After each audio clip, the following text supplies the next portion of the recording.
Very good morning to all of you. देखो आज हम 9th क्लास के बच्चों के लिए बात करने वाले हैं। सब जगह मैंने 10th का या उससे लोअर क्लासेस का पढ़ा है, लेकिन मैंने 9th क्लास का कहीं भी बच्चों को कुछ नहीं पढ़ाया। तो आज मैं बात करने वाला हूँ चैप्टर पोलिनोमियल के बारे में, जो 9th क्लास का सेकंड चैप्टर है। देखिए मेरे पढ़ाने का तरीका थोड़ा अलग रहता है। पहले मैं कॉन्सेप्ट समझाता हूँ बच्चों को, उसके बाद एक्सरसाइज सॉल्व करवाता हूँ। कॉन्सेप्ट समझाने का सबसे बड़ा फायदा न्यूमेरिकल क्वेश्चंस में तो होता ही होता है, और उसके बाद जो आपके एमसीक्यू क्वेश्चन होते हैं या कोई भी कॉन्सेप्चुअल क्वेश्चन जो एनसीईआरटी आज फॉलो कर रहा है, आपका सीबीएसई बोर्ड हो गया, चाहे यूपी बोर्ड हो गया, कोई भी स्टेट बोर्ड हो गया, ठीक है। तो चलो स्टार्ट करते हैं। आपका पॉलिनोमियल क्या होता है? An expression of more than two algebraic terms.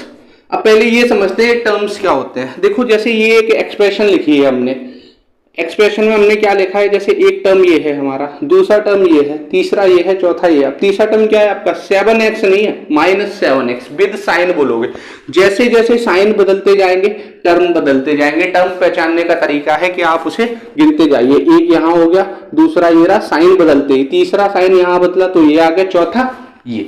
अब इसके आगे आप लोग समझिए कि डिग्री क्या होती है किसी भी अलजेब्रिक एक्सप्रेशन में। डिग्री हाईएस्ट पावर होती है। अब इसमें हाईएस्ट पावर कौन सी दिख रही है? 3 दिख रही है, तो डिग्री इसकी कितनी हो जाएगी आपकी?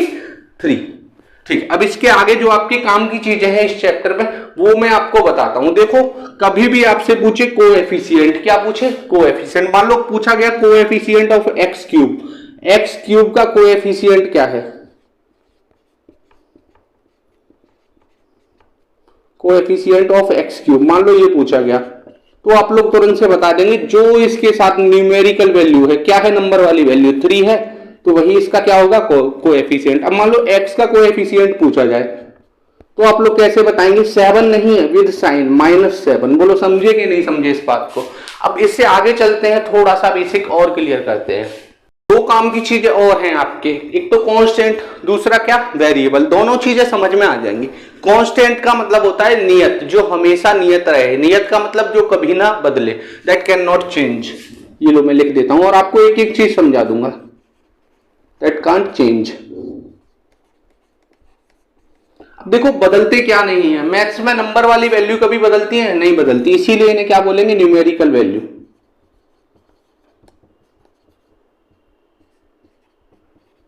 अब जिस प्रकार लाइफ में शादी होती है किसी इंसान की, तो क्या होता है? 7 वचनों के वादे करे जाते हैं। तो उन वादों में होता क्या है कि वो अटूट वादे होते हैं, वो कभी बदलते नहीं हैं। सेम उसी तरीके से मैथ के नंबर भी कभी नहीं बदलते। जैसे 7 + 3 अगर आज 10 है, तो आज से 50 साल बाद भी 7 + 3 कितना रहेगा? 10। यानी कि ये कभी बदलते हैं? नहीं बदलते। तो यानी कि सारे न्यूमेरिकल नंबर, एग्जाम्पल के लिए मैं लिख देता हूं, -3 + 5, जैसे मान लो 7/2, ये सारी न्यूमेरिकल वैल्यू है कि नहीं है? ये कभी भी नहीं बदलेंगी। ठीक है। अब बात करते हैं हम लोग जो बदल जाएं, यानी कि वेरिएबल, दैट कैन चेंज। ये बदल सकते हैं। देखो वेरिएबल से निकल के आता है वेरी, VARY, VERY नहीं, इसका मतलब तो बहुत होता है। ठीक है। वेरी मतलब बदलना, चेंज होना। अब चेंज क्या होता है लाइफ में, जरा सोचिए। हाँ सही याद किया आप लोगों ने, एक्स। आज कोई और है, कल कोई और होगा, परसों कोई और आ जाएगा। यही तो होता है। कोई बात नहीं है, मैं मैथ के एक्स की बात कर रहा हूं, ज्यादा दिमाग मत तोड़ाया करिए आप लोग।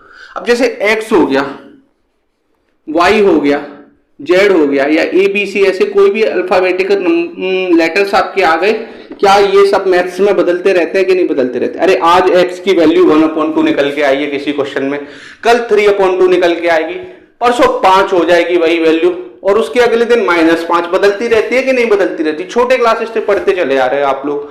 x का मतलब क्या हुआ? अब x तो बदलेगा भी। समझ गए कि नहीं समझ गए कि नहीं? बताओ पहले। वेरिएबल एकदम क्लियर हो गया, ये हमेशा बदलते रहेंगे आपके। और इस चैप्टर में हम इन्हीं x, y, z, ABC के ऊपर बात करेंगे। देखिए पहले सवाल पे जाने से पहले समझ लो कि कोई नंबर पोलिनोमियल कब नहीं होगा। अब हम जानेंगे वो केस जब वो आपकी एक्सप्रेशन होगी वो आपकी पॉलिनोमियल नहीं होगी। देखना ध्यान से, देखो पहला केस तो ये बनता है कि वो कब पॉलिनोमियल नहीं होगी। देखो सीधी सी बात है, अगर मैं कॉन्सेप्ट की बात करूं तो जब भी आपका जो वेरिएबल है, वेरिएबल क्या होते थे याद करो, अभी मैंने बताया था एक्स वाई जेड ये सारी चीजें।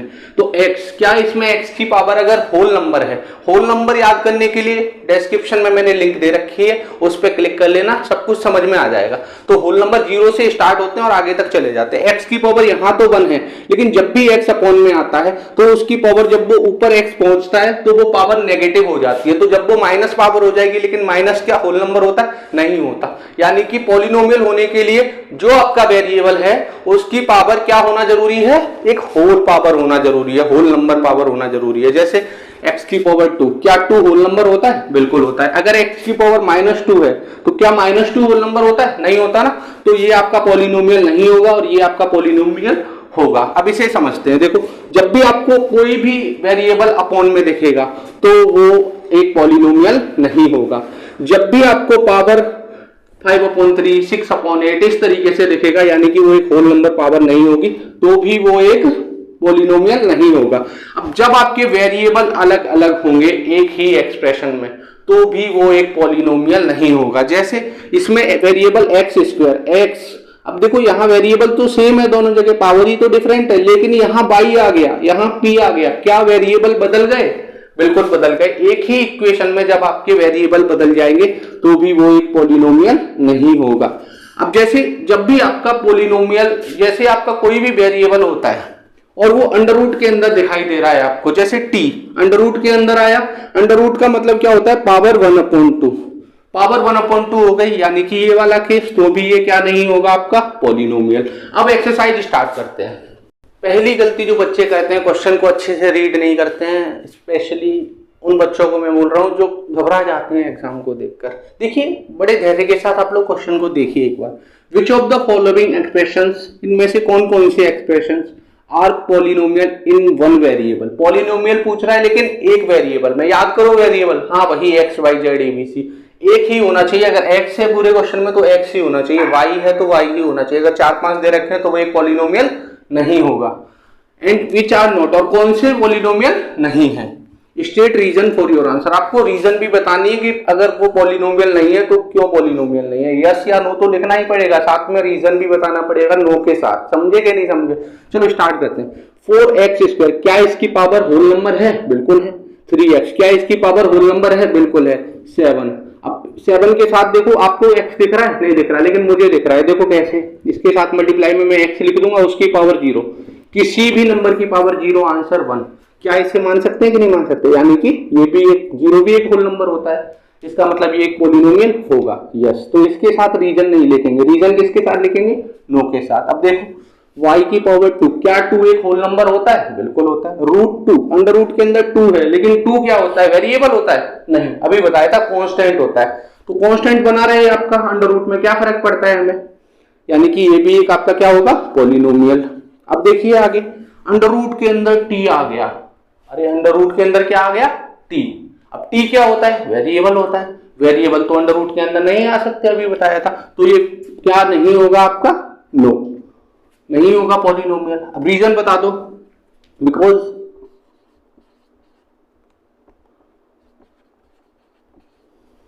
Power is not a whole number, power of variable,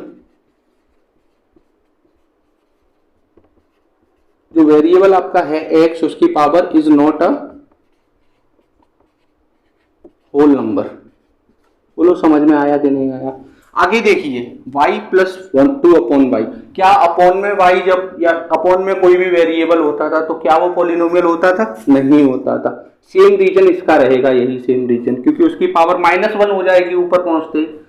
तो because power of variable is not a whole number, ये आप खुद से लिखिएगा। आगे देखते हैं, x की पावर 10, y की पावर 3, t की पावर 50। अब देखिए ये बात, यहां वेरिएबल x है, यहां y है, यहां t है। क्वेश्चन में क्या बोला था? पॉलिनोमियल इन वन वेरिएबल, केवल एक वेरिएबल में होना चाहिए। अगर ऐसा नहीं है तो क्या ये पॉलिनोमियल होगा? नहीं होगा। नो, क्यों नहीं होगा? क्योंकि डिफरेंट वेरिएबल हैं सबके पास, डिफरेंट वेरिएबल की वजह से ये पॉलिनोमियल इन वन वेरिएबल नहीं होगा। सेकंड क्वेश्चन की ओर चलते हैं। सेकंड क्वेश्चन की बात करते हैं। तो right the coefficient of x square in each of the following. क्या कॉन्सेप्ट में मैंने आपको कोएफिशिएंट नहीं बताया था? अगर बताया था तो कमेंट में यस लिखो। अब देखिए कोएफिशिएंट हमें बताना है किसका? एक्स स्क्वायर का। तो केवल एक्स स्क्वायर से हमें मतलब है पूरी इक्वेशन में। एक्स स्क्वायर के सामने क्या है? कुछ भी नहीं है, तो क्या होगा साथ? 1 प्लस 1 या केवल 1 प्लस 1, यानी कि एक्स स्क्वायर का कोएफिशिएंट क्या है? 1। देखो मैंने बताया था कोएफिशिएंट वो वेरिएबल के साथ आई हुई न्यूमेरिकल वैल्यू होगी। न्यूमेरिकल वैल्यू भी अभी मैंने बताई थी। इस वाले एक्स स्क्वायर के साथ क्या है? कुछ भी नहीं है तो 1 है, लेकिन विद साइन बताएंगे तो -1 आएगा कि नहीं आएगा? ठीक है, इस वाले को आप लोग कमेंट में बताइए इसका कोएफिशिएंट क्या होगा। ठीक है, अब इस वाले का मैं बताता हूं। देखो एक्स के साथ क्या है? X square, question x square है। ठीक है, एक्स स्क्वायर के साथ क्या है? √2। तो √2 इसका कोएफिशिएंट होगा कि नहीं होगा? बोलो। अब इसका आंसर आप लोग कमेंट सेक्शन में देंगे। थर्ड क्वेश्चन की ओर चलते हैं। थर्ड क्वेश्चन की बात करते हैं। Give one example each of a binomial of degree 35। Binomial पहले समझ लो, बाइनोमियल क्या होता है? जिसमें नंबर ऑफ टर्म्स आपके कितने होंगे? 2।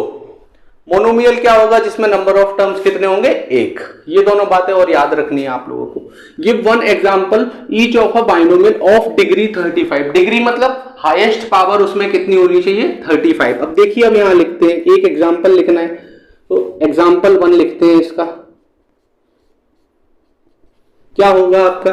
डिग्री हमें दिखानी है 35। होना क्या चाहिए? बाइनोमियल, यानी कि कोई भी 2 टर्म लिख दो। यानी कि एक्स ले लो, एक्स ले लेके थक गए हैं। मेरा नाम प्रशांत है, मैं पी लेता हूं।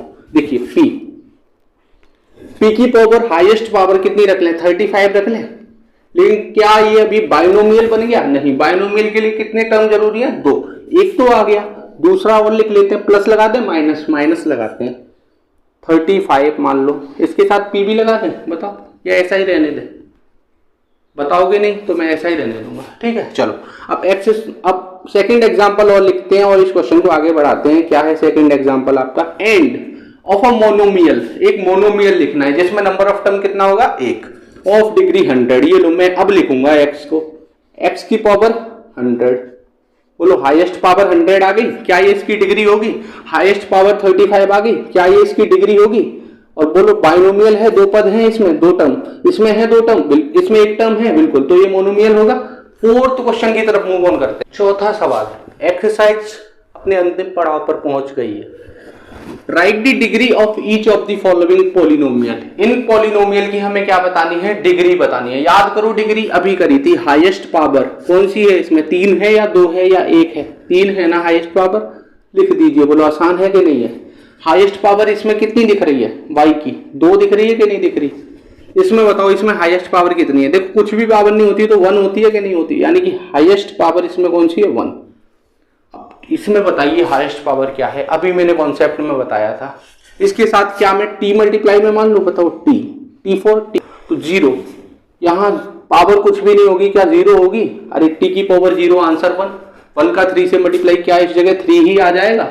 आएगा कि नहीं आएगा? बिल्कुल। तो इसकी डिग्री कितनी हो गई? 0। बोलो आसान है कि नहीं है? फिफ्थ क्वेश्चन की तरफ आगे बढ़ते हैं। अगर चैनल सब्सक्राइब नहीं करा जल्दी से कर दो, दोस्तों में शेयर नहीं करी जल्दी से शेयर कर दो। 5वें क्वेश्चन को स्टार्ट करते हैं और आई थिंक आप इस क्वेश्चन को बहुत अच्छे से एंजॉय करने वाले हैं। देखिए, classify the following as linear, quadratic and cubic polynomial. क्या आप लोग पॉलिनोमियल पढ़ चुके हो? बिल्कुल। अब देखना, लीनियर बताना है आपको कि ये लीनियर होगा या क्वाड्रेटिक होगा या क्यूबिक होगा। उसके लिए मैं आपको सबसे आसान तरीका बताता हूं। इनकी पावर डिसाइड करेंगे कि ये लीनियर है या क्वाड्रेटिक है या क्यूबिक है। लीनियर के लिए 1 पावर होगी उसमें हाईएस्ट, और क्वाड्रेटिक के लिए हाईएस्ट कितनी पावर होंगी? 2, और क्यूबिक के लिए हाईएस्ट पावर कितनी होगी? 3। नहीं सर ऐसे नहीं, हमें कोई ट्रिक बताइए, उससे हम इन्हें याद करेंगे। जैसे हम हमेशा से पहचाने जाते हैं ट्रिक के लिए, ट्रिक बताते हैं आप लोगों को। देखिए लीनियर, क्या इसमें आप लोगों को लाइन दिख रहा है? बताइए। बिल्कुल दिख रहा है। लाइन मतलब रेखा, हाँ तुम्हारी गली की रेखा। अब रेखा, किसी की भी जीवन में कितनी रेखा होती है? केवल 1 रेखा होती है किसी के भी जीवन में, ठीक है। अरे रेखा हो या गदर 2 की मुस्कान हो, बात तो एक ही है। तो देखिए, लीनियर लाइन याद आएगी आप लोगों को, रेखा याद आएगी। रेखा कितनी होती है? 1, यानी कि जब पावर आपको 1 दिखेगी तो आप क्या बताएंगे उसे? लीनियर। क्यूबिक, क्यूब क्या आप लोगों ने पढ़ा था 8th क्लास में? बिल्कुल। क्यूब की पावर कितनी होती थी? 3 होती थी। क्वाड्रेटिक आप लोगों को खुद से याद करनी पड़ेगी, ठीक है। अब देखिए, अब एक काम करते हैं, इसमें हाईएस्ट पावर कितनी है? 2 है। 2 तो क्या होगा, वो क्वाड्रेटिक होगा कि नहीं होगा, बताओ। इसमें हाईएस्ट पावर कितनी है? देखो 3 है, तो ये क्या होगा, क्यूबिक होगा कि नहीं होगा, बताओ। इसमें हाईएस्ट पावर कितनी है, एक बार मुझे बताना, कितनी है हाईएस्ट पावर, बताओ। 1 है कि नहीं? अरे कुछ भी पावर नहीं है तो 1 होगी। जब 1 पावर होगी, एक रेखा होगी, रेखा मतलब लाइन, लाइन मतलब लीनियर। बोलो क्लियर हुआ कि नहीं हुआ? बाकी के ये जो भी क्वेश्चंस हैं वो आप लोगों को गृह कार्य यानी कि होमवर्क में करने होंगे। होमवर्क बहुत करा होगा आप लोगों ने, और सारे के सारे आंसर्स को यहीं कमेंट सेक्शन में बताना, फिर मुझे पता चलेगा कि आप लोगों को कितना समझ में आया, कितना नहीं समझ में आया। स्पेशली 9th क्लास के बच्चे अपने सारे दोस्तों के साथ इस वीडियो को शेयर करेंगे। Thank you so much.